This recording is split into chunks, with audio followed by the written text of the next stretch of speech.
Hi, welcome to Guitar Talk. I'm Stan Biankowitz, and we're going to continue on with fingerpicking the blues. Today's subject is going to be the key of C. Let us remember that 1, 4, 5, C, F, and G are the three major chords that are going to be used in today's lesson. And I'm going to take you over to Mr. Ken, who is our expertise on the finger style. Okay. Never had an introduction like that one before. No, that's pretty good. Let's see if I can live up to that. We're going to look at key of C today, and we've been going through the keys, the various keys for acoustic blues.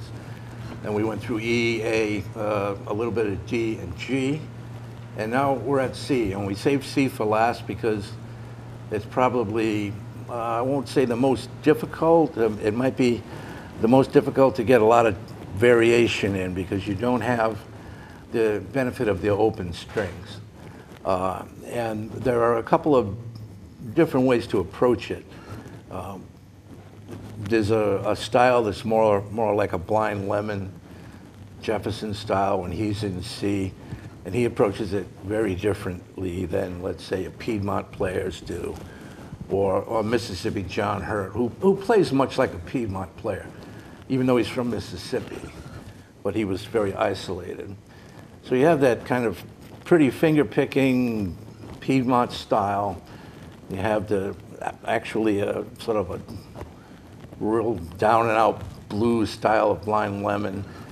And it goes from there to, like Blind Blake takes it to ragtime. And if you follow the ragtime, particularly in C, C's a good key for it. And you'll see why in a minute, because it's going to make a lot of strings, open strings, available to us that aren't available if we're playing straight 12-bar blues. So we'll start out. I'm going to play a little 12-bar blues, a couple choruses in C, more of a Lemon style, not a pretty finger-picking style. So let's see if I can start with a little turnaround.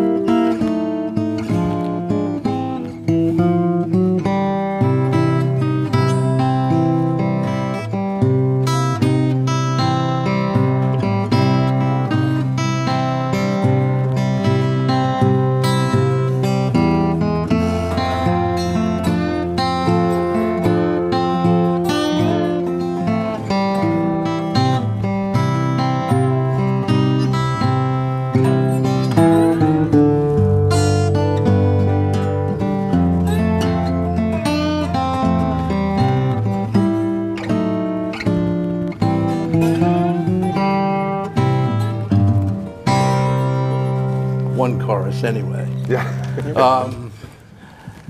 Now you can see there's not a whole lot here to be doing. What Lemon does, he generally alternates the bass, but he uses this flat 3 here.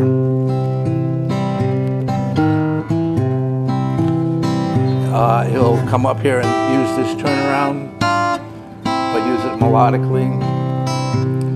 It'll also then add in the 6th of the chord here and a lot of the flat 3 here. Usually, maybe something like this.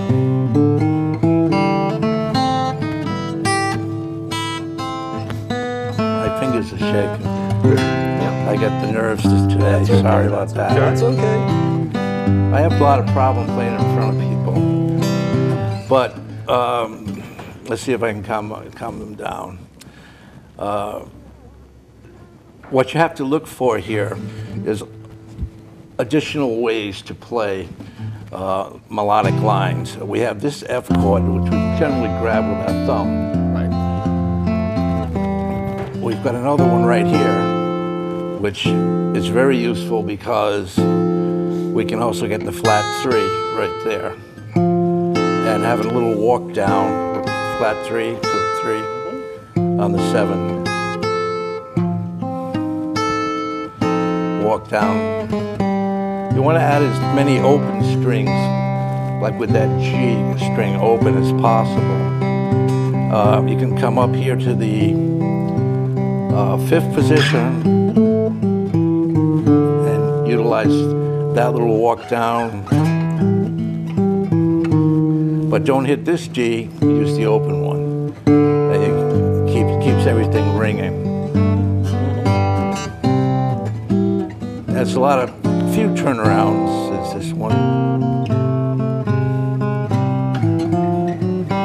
Blind Lemon liked to go, and he sometimes follow it up on the top string too.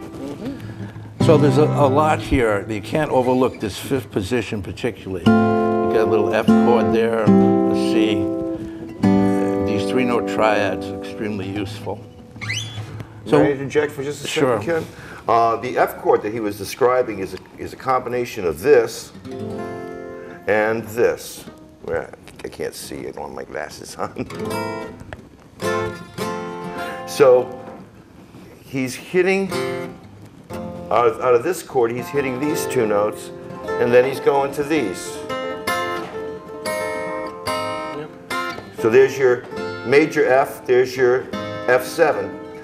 And by combining the two, now you can reach, and he still has control back into first position. Yeah, exactly. So if you're looking to play that chord, that's how you play it. Okay. So let's talk a little bit about the key of C, though. All right, because the key of C is the key that everyone starts in music because it's no sharps and no flats, and yet it causes a problem on the guitar because you have an F chord. And the F chord is always an issue with a starting guitarist, right? Because it's like, how do you play it?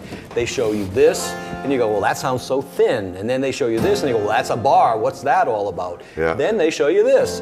Play with your thumb. How do I get my thumb over the top? Right. So there's all these solutions. Now, I will say that the thumb over the top, I can totally see in the key of C is almost perfect. Because if you're going back between C and F, compared to... It's so much easier to do this, and it frees up fingers.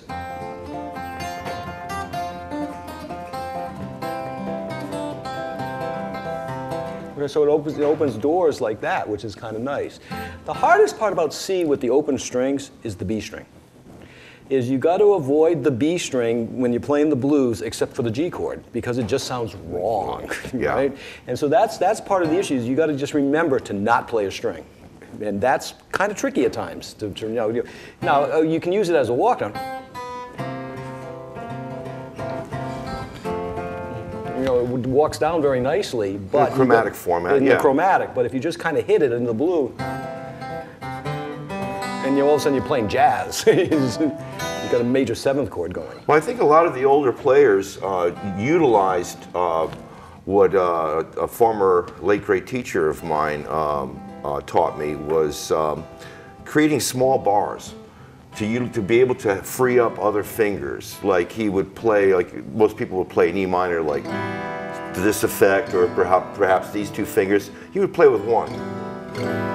Yeah, Langdon Hopkins did that. He played his E chord with one finger. Yeah, this is E. Fingerpicking E is different than playing an E chord. Yeah, but it's just so people know, you can create small bars within chords. You don't have to have an individual finger for each string, which allows you to open up other things. The teacher that taught me this was Ted Green, and he was noted for voice leading. He was one of those guys that would play all these beautiful jazz arrangements where you would hear the chords and the melody being played at the same time. But that's how he taught me to help execute those kind of passages, was to create these small bars utilizing one finger for more than one string.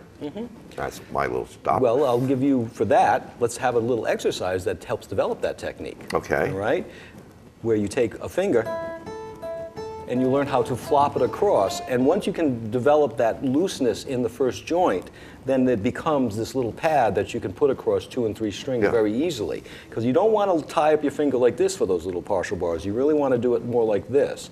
And Ted Green also got into this thing where he put his finger straight down, and his pad got so big that he could actually cover 2 strings going this way. Yes, and that is a whole different way of thinking of your fingers. That's a tricky one. You got to really practice. Well, you could also he would also have me do a diagonal. Well, that's what I do. And then like the cross bar type thing, where you would actually be playing the note in front of the George fret. Van Ep's 5th finger principle. Yes. Yes. That's a, you you Yeah, can catching get that note, the yeah. G sharp on the side. Yep. But for the, for this key of C, like something like this.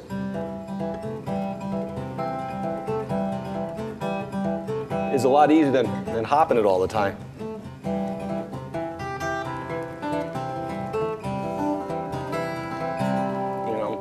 So it's always, and if you can keep it so isolated in the joint like that, and keep the other fingers quiet, it definitely is a better technique. So yeah, if you work on this, like, it's a nice little exercise to loosen up the first joint. Cool. Yep. Excellent. So now another little thing I was thinking of that I forgot to mention last time, but it was apropos to this style in C as it was in G. And this is something Mississippi John Hurt, and it's the link between the monotonic bass and this alternating bass. So very often what Mississippi John Hurt did was not just, he would do an inner stroke that would cover more than one string. Unless there was something on the G string or the D string, he would do that. So you'd get more like a halftime feel in the bass.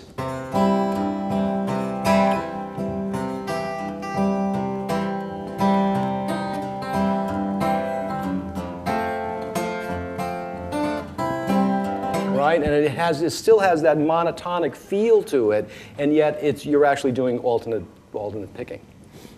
So it's a good little thing. And then G is really, is a real good one for that, because you just grab those middle strings all the time. Yeah. So yeah, and that leads actually towards Blind Blake's double thumbing kind of technique, where he dragged that across like that. I can't quite do it, but he'd anticipate the root of the chord, usually on 4, or sometimes if he changed every 2 beats, he'd anticipate that second chord on the end of 2 with the root. And in order to do that, it takes a while. Because he didn't do it like, if he was going to play a C here and then the E, he doesn't play C and then E. It's like a drag across, something like that.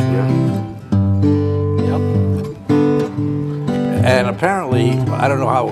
There's no films of him, obviously, but I have the idea that he might have used one finger for G and C.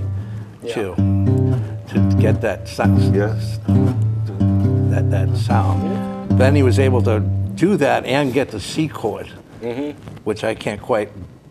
If I push both, I can't get these 2 with one finger.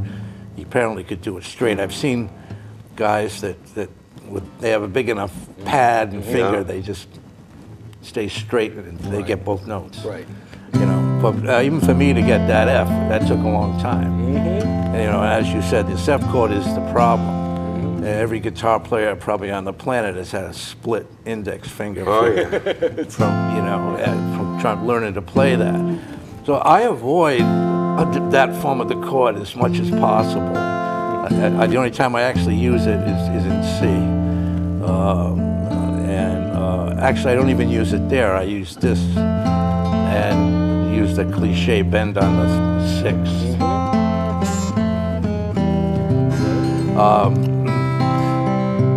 What I wanted to get to, which is the next step here of how do we get some more open strings, and we can get that by going into the cycle of 5ths, which they do. And now we're getting more rag.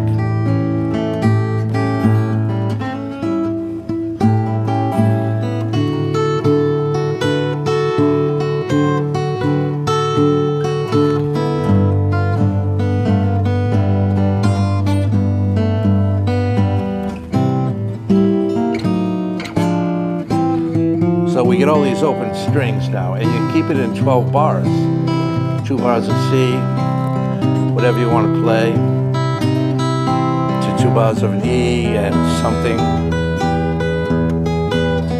A.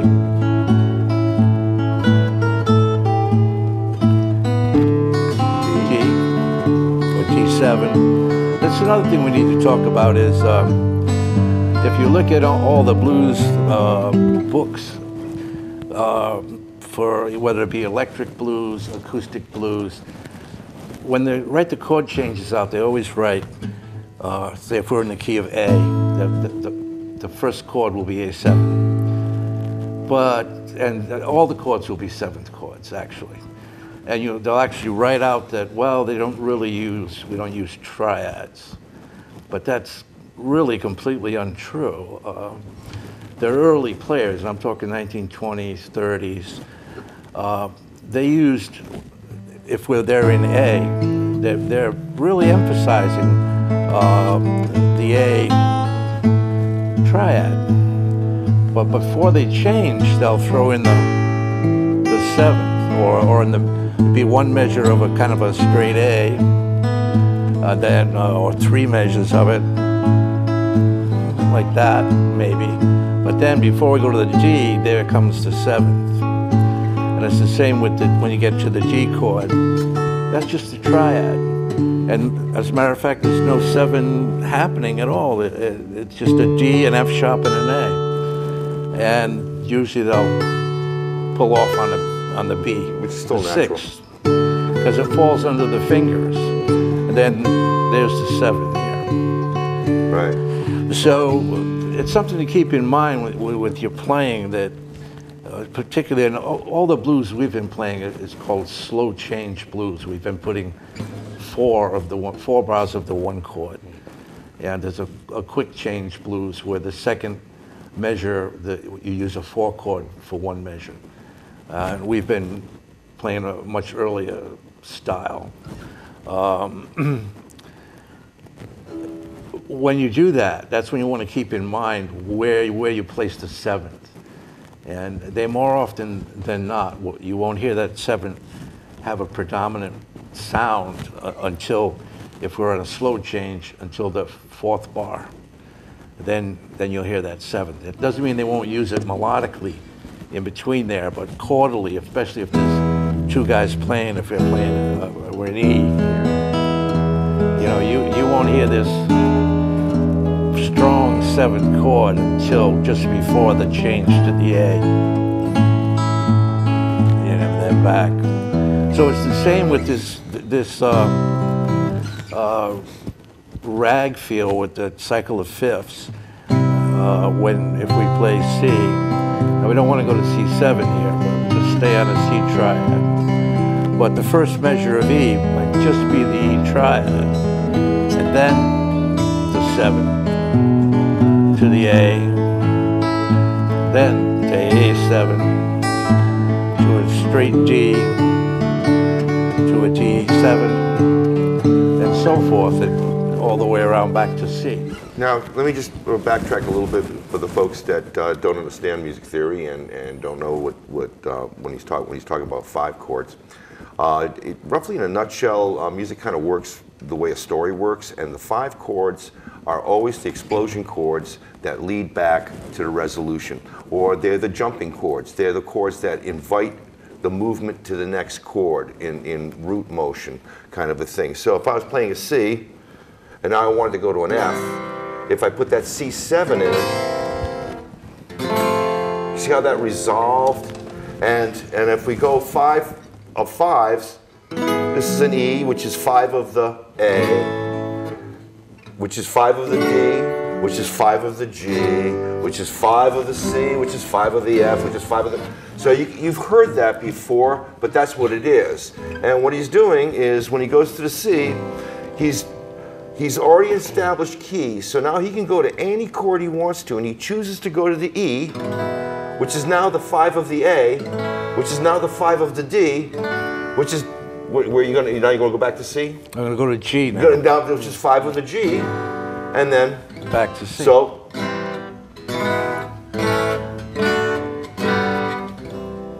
see how it built up, exploded, it jumped, and then resolved. Back to 1. Back to 1. Back to 1.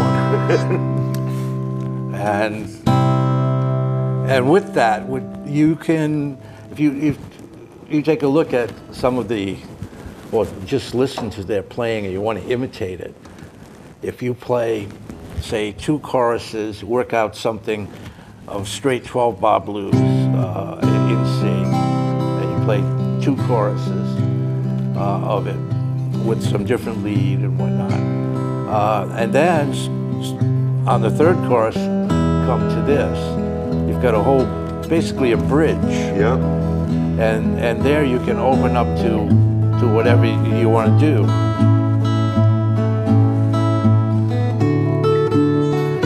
You know, you can find something play.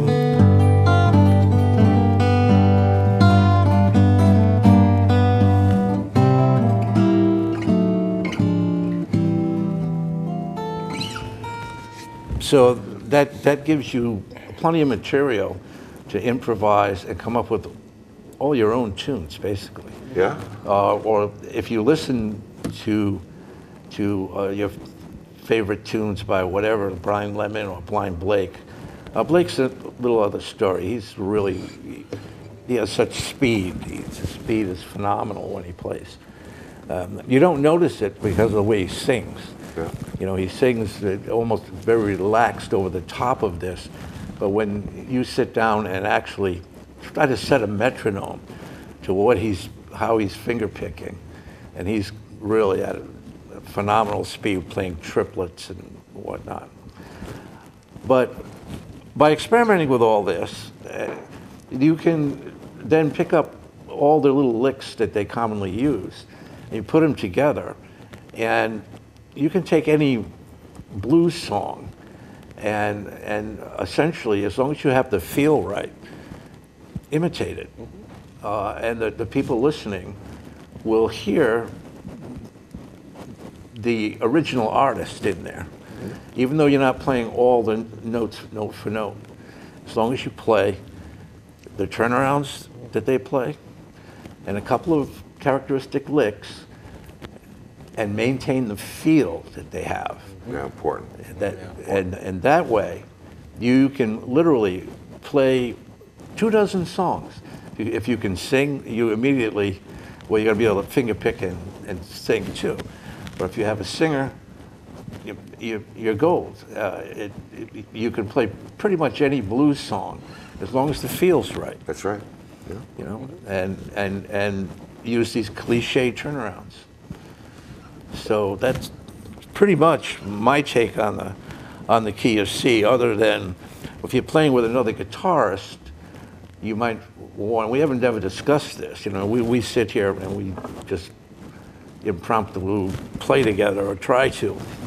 And when you work it out with 2 guitars, you probably want to use a capo a lot for the acoustic blues. And the reason for that is you stay out of each other's way.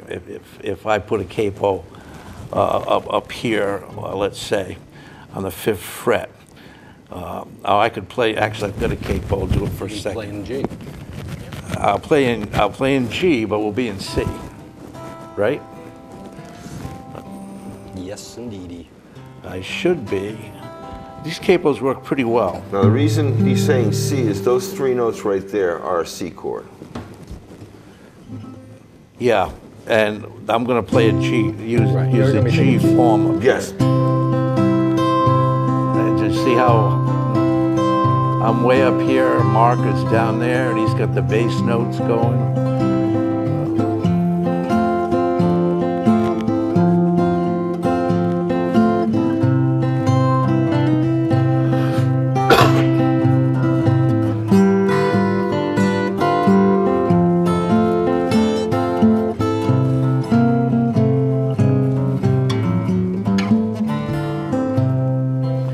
So you get a whole other complete feel, and we're not in each other's way. Right. I could have put the capo here and played that C chord that Stan was talking about. an A. Only now it's an A. So I'd be playing an A. See, now we've got a different sound already. Because my basses are lower Yep. Yeah. than they were up here. So you have to be aware of all these things. and work out an arrangement. So, because the second guitar player might not be capable, and I know I'm certainly not, of if you decide to sing in B flat, or as we were talking before about B flat, you can't play acoustic blues in B flat. You'd have to use a capo and find another key. Or retune. Yeah, or retune, yeah. Well, actually, I'm in a place where I could play in B flat now. But I'm playing in G. Right. So you have to work this out. The original the early players used capos, mostly for their singing. They played alone a lot, but they played with each other, and you can see a lot of pictures that were taken during like the blues revival in the '60s and they're capoed, you know, so that one guitar can stay out of the other guitar's way. Mm-hmm. The other thing you do need that's interesting. One night I was looking at Leroy Carr and Scrapper Blackwell. Scrapper Blackwell played the guitar and he accompanied Leroy Carr. They were a big duo in the 20s, and there was a documentary online about it, so I got into that. And there was several songs at the end of it that I said, wow, those are nice, and they're pretty much 12-bar blues. And I started listening. I went and got my guitar, and Scrapper Blackwell's playing all these licks in the background, and Leroy Carr plays piano. And I said, where can they be? You know, and I finally figured it out that Leroy was playing in A flat, so on the piano. Mm-hmm. So